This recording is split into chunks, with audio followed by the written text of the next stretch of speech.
Ride2Work Day, which is a national campaign encouraging Australians to swap four wheels for two. I'm here to speak to Jeremy Murray, the CEO of Bicycling Western Australia. It is National Ride2Work Day, which is a celebration of bikes and riding across Australia. And we here in Western Australia host a breakfast at the Perth Concert Hall, which is the Woodside Ride2Work Day breakfast.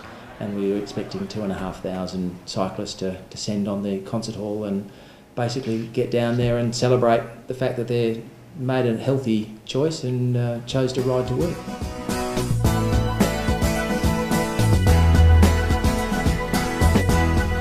I've ridden from Linwood and we work at the Department of Parks and Wildlife in Kensington. And I ride daily, rain, hail or shine. My name's Janet, I'm from Max Construction. I'm a builder.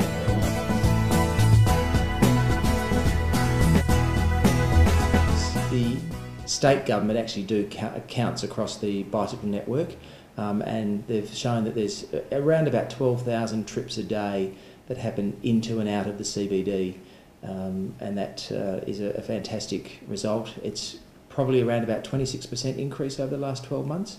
So we're seeing that the number of people that are choosing to ride a bike is just continuing to grow.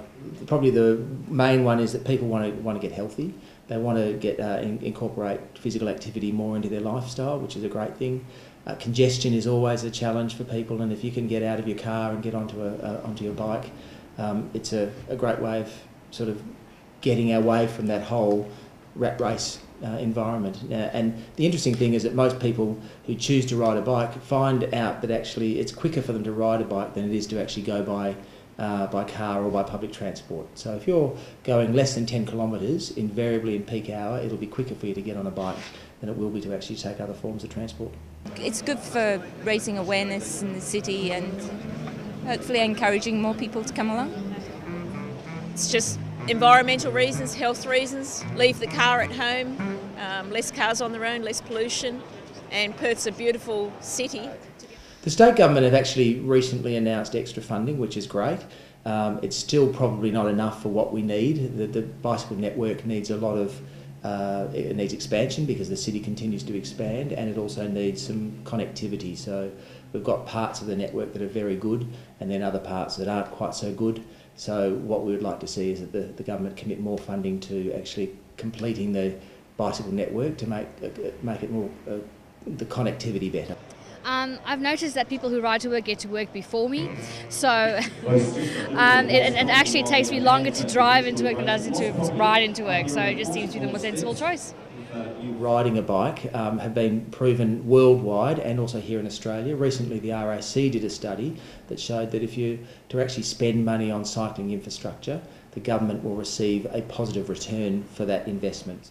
Ill health of the community, improved productivity within the workplace, improved health of the workplace, less absenteeism, and also the fact that there's no lost productivity through congestion.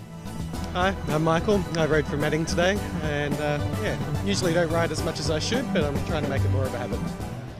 We always look to countries like the Netherlands and Germany and Denmark that tend to be the gold standard in terms of cycling infrastructure. They have a reasonably long history in terms of cycling. They've got a culture that has developed, particularly over the last 30 years. They've provided very good infrastructure that has separated the cars from the cycleways.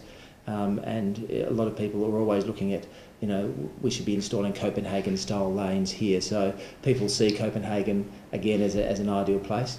Lots of great treatments are happening there. There's lots of things happening all over the world, and we need to continually to look overseas and around Australia to see what's happening, to see if we can actually learn from some of that stuff.